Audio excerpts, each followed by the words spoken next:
매일 성경과 함께하는 오늘의 큐티 시간입니다. 1월 15일 오늘의 말씀은 신명기 6장 10절에서 25절입니다.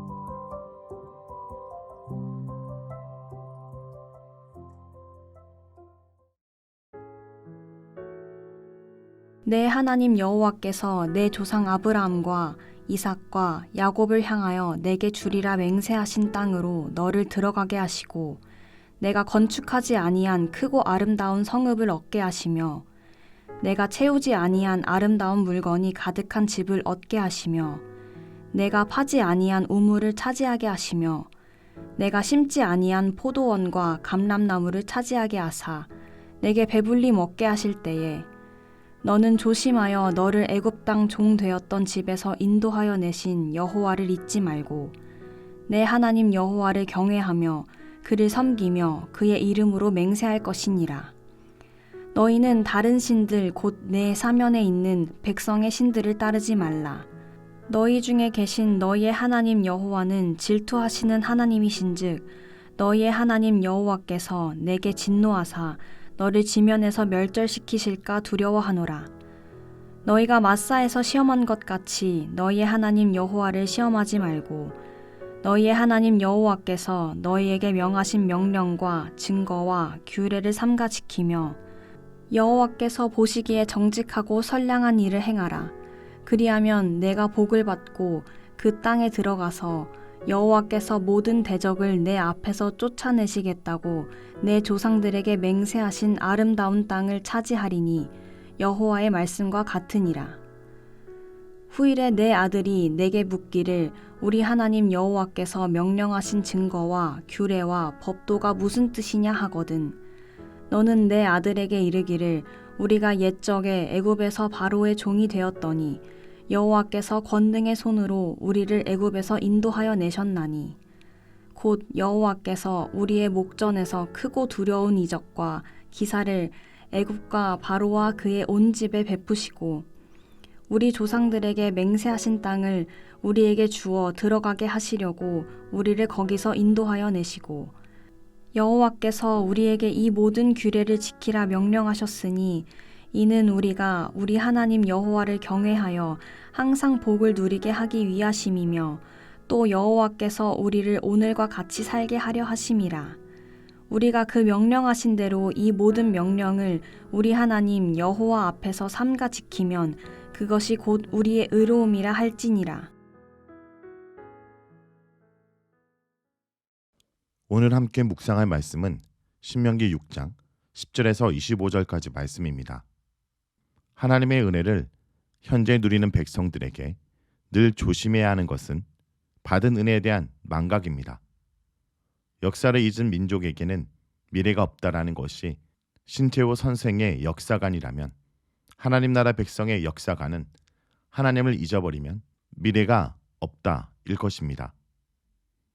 오늘 본문에서 모세는 가나안 땅을 약속대로 받은 후 백성들이 그곳에서 맞이하게 될 유혹들을 소개합니다. 그 유혹들의 핵심은 하나님이 주신 은혜에 대한 망각입니다. 그래서 그 유혹을 맞서는 방법을 제시하고 자녀들에게도 그들이 받은 구원의 역사와 하나님의 명령을 가르치라고 권면합니다. 오늘 본문의 내용을 단락을 구분해 보면 10절에서 16절은 하나님께서 인도하시는 약속의 땅에 들어가서 이스라엘이 주의해야 할 세 가지 경고가 나옵니다. 다음으로 17절에서 19절은 그 위험에 대처하는 권면이 주어집니다. 마지막으로 20절에서 25절은 자녀들에게 이 모든 계명을 지켜야 하는 이유를 출애굽 구석 사건을 근거해서 제시합니다. 말씀을 구체적으로 살펴보겠습니다. 먼저 약속의 땅에 들어가서 이스라엘이 주의할 첫 번째는 풍요로움 때문에 하나님을 잊어선 안 된다는 것입니다. 10절에서 11절은 이스라엘이 들어가게 될 땅은 모든 것이 풍성하게 완비된 아무 부족함이 없는 낙원으로 묘사됩니다. 크고 아름다운 성읍, 아름다운 물건이 가득한 집, 우물, 포도원, 감람나무를 차지하게 된다 말합니다. 하지만 여기서 중요한 전제가 있습니다. 그들이 수고하지 않았다입니다. 그들이 노력으로 얻게 된 것이 아니라는 점을 강조하고 있습니다. 그래서 내가 채우지 아니한 것, 내가 파지 아니한 것, 내가 심지 아니한 것, 즉 그들이 하지 않은 것들로 풍요를 누리게 되었는데 그 번영과 만족함이 그것을 주신 자를 잊어버리게 될 유혹을 초래할 수 있음을 경고합니다. 즉 망각에 대한 경고가 주어진 것입니다. 여기서 여호와를 잊지 말라는 명령은 단순히 율법적인 요구가 아닙니다. 이스라엘 백성이 여호와의 계명을 지켜야 될 근거는 하나님께서 행하신 놀라운 구원과 이스라엘에게 주신 축복에 대한 마땅한 반응인 것입니다. 두 번째 경고는 주변 신들 때문에 하나님을 버리지 말라입니다. 이스라엘이 그 땅에 들어가서 접하게 될 가나안 족속들의 종교와 우상 숭배 유혹에 대한 경고가 주어집니다. 14절은 10계명의 제1계명을, 15절은 제2계명을 떠오르게 합니다. 가나안 지역 종교들의 가장 기본적인 성향은 다선과 풍요로움을 지향하는 것입니다. 그러므로 이스라엘이 자신의 풍요로움이 하나님의 은혜로 비롯된다는 사실을 망각하게 되면 그 풍요로움이 오히려 바알과 같은 이방 신들에게서 비롯되었다고 생각할 가능성이 매우 높다라는 것입니다. 그런데 우리 또한 마찬가지입니다. 주님이 주신 돌봄과 은혜로 여기까지 왔는데 더 많은 풍요와 성공을 보장할 것처럼 보이는 세상의 유혹에 쉽게 흔들릴 수 있습니다. 하나님으로부터 축복을 받고도 그분을 잊어버리는 것도 심각한 문제인데 하물며 그 축복이 우상들에게 왔다고 생각하고 우상 숭배를 한다면 하나님은 가만히 있지 않으신다고 본문은 말합니다. 질투하시는 하나님이 이스라엘 원수들에게 쏟으실 분노를 오히려 이스라엘 백성에게 내리시고 멸절까지 할 수 있음을 경고합니다. 세 번째 경고는 고난 때문에 하나님을 시험하지 말라입니다. 16절은 마실 물이 없음으로 인해 발생한 마사에서 반역 사건인 출애굽기 17장 1절에서 7절의 내용을 상기시킵니다. 신명기와 출애굽기는 마사에서 백성들의 행동을 여호와를 시험한 것으로 묘사합니다. 여기 사용된 시험하다라는 단어는 어떤 자가 그가 말한 것을 실제로 행할 수 있는지 아닌지를 입증하려는 시도를 의미합니다. 이것이 마사에서 백성들이 하나님께 도전한 것입니다. 이것은 과거에 하나님의 신실하심을 경험했음에도 하나님 말씀을 믿지 못하는 데서 기인합니다. 주님은 날마다 의심해야 되는 시험의 대상이 아닙니다. 오히려 오늘도 전적으로 믿고 따라야 될 신뢰의 대상임을 잊지 말아야 할 것입니다. 그리고 이제 17절에서 19절은 이러한 유혹에 대처하는 적극적인 방안을 제시합니다. 그것은 하나님의 명령을 순종하는 것입니다. 말씀에 대한 순종만이 가나안 땅에서 이스라엘 백성의 삶의 양식인 것입니다.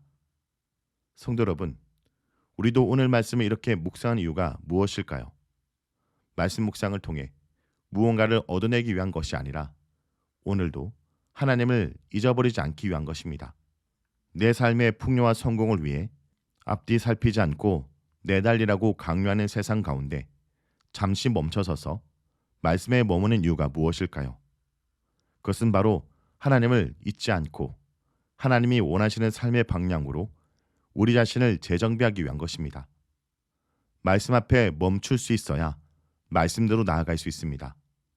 말씀 가운데 머물러야 말씀으로 힘을 얻을 수 있습니다. 말씀을 품고 눈을 감아야 새로운 삶에 눈뜰 수 있습니다. 20절에서 25절은 이러한 삶이 우리들만이 아니라 다음 세대들에게도 가르치라고 말합니다. 본달에게 소개되는 아들과 아버지 사이의 질문과 대답의 형식은 시대를 망라하여 여호와의 명령을 가르칠 것을 강조하는 신명기의 성격을 잘 보여줍니다. 이러한 질문과 대답은 부모들이 율법을 올바로 잘 준수할 경우에만 발생합니다. 부모가 율법을 올바로 준수하지 않으면 자녀들로부터 그 어떤 질문도 기대할 수 없습니다. 아들의 질문은 율법의 내용 자체를 묻는 것이 아닙니다. 이 율법의 의미가 무엇인지 또는 왜 이 율법을 지켜야 하는지에 대한 이유를 묻는 질문입니다. 그에 대한 대답은 24절에 여호와께서 우리에게 이 모든 규례를 지키라 명령하셨기 때문입니다. 그런데 아버지가 이렇게만 대답한다면 아들은 여호와가 누구이기에 내가 그의 목소리를 순종해야 하냐고 반문할 수도 있습니다. 이때 아버지는 긴 대답을 통해 이 율법의 역사의 기원과 이를 지킬 때 주어지는 혜택을 아들에게 가르쳐야 합니다. 이들에게 율법을 지키라 명령하신 하나님은 바로 이들을 구속하시고 이들에게 땅을 선물로 주신 여호와이십니다. 그래서 신명기는 단순히 가나안 땅에 지켜야 될 율법만 말하는 것이 아니라 그 율법을 지키고 따르게 된 이스라엘 백성들의 역사를 상기시키는 내용으로 이루어져 있습니다. 그리고 이스라엘 역사 가운데 그들이 주님을 잊어버리고 방황할 때 신명기를 읽고 묵상했던 자들은 다시 하나님 백성들의 삶의 방향을 되찾고 여호와 신앙으로 돌아왔습니다. 그에 대한 예가 바로 요시아 왕의 이야기입니다. 성도 여러분, 가나안의 축복을 영구히 누리기 위해서는 여호와 신앙을 잘 계승해야 합니다. 하나님의 율법과 계명의 참뜻을 모르고 형식적으로 지키면 그 신앙은 저절로 계승되지 않습니다. 경건의 능력이 나타나기 위해서는 경건의 모양만 취해서는 안 됩니다. 신앙의 뿌리를 전해줘야 합니다. 그러므로 하나님께서 살아 역사하신 이야기를 다음 세대들에게 들려줘야 합니다. 그 조상과 부모들에게 베푸신 하나님의 구원 이야기를 자손들에게 알려주고 그 이야기가 과거 이야기가 아니라 오늘도 우리가 써 나가야 될 이야기라는 것을 인지시켜야 됩니다. 성도 여러분, 우리 부모 세대가 자신이 경험한 하나님을 간증하고 그들이 목격한 하나님의 능력을 증언하며 그 은혜로 살아가는 모습을 보여줄 때 자녀들도 그들의 삶 속에 살아계신 하나님의 이야기가 펼쳐질 것입니다. 말씀을 놓고 기도하겠습니다. 주님, 신명기 말씀을 통해 광야에서 방황했던 출애굽 2세대들이 하나님의 뜻하신 방향으로 다시 섰던 것처럼 오늘 이 말씀이 우리를 주님이 원하시는 삶의 방향으로 이끄는 말씀이 되게 하여 주시옵소서. 우리는 미련하고 악하여 주님이 주신 은혜를 쉽게 망각합니다. 내게 악을 행하고 피해를 준 자는 평생 잊지 않고 가슴에 새기면서도 나를 살게 하신 주님의 은혜를 쉽게 잊어버리고 마음에 새기려 하지 않았던 것을 용서해 주시옵소서. 늘 하나님 말씀을 내 곁에 두고 그 말씀을 되새겨 오늘도 말씀대로 살게 하여 주시옵소서. 또 우리 자신뿐 아니라 우리 자녀들에게 하나님의 사랑으로 말씀을 가르치게 하여 주시옵소서. 무엇보다 우리 자녀들에게 하는 말이 그들을 향한 하나님의 마음을 온전히 전달하는 도구가 되게 하여 주시옵소서. 예수님의 이름으로 기도합니다. 아멘.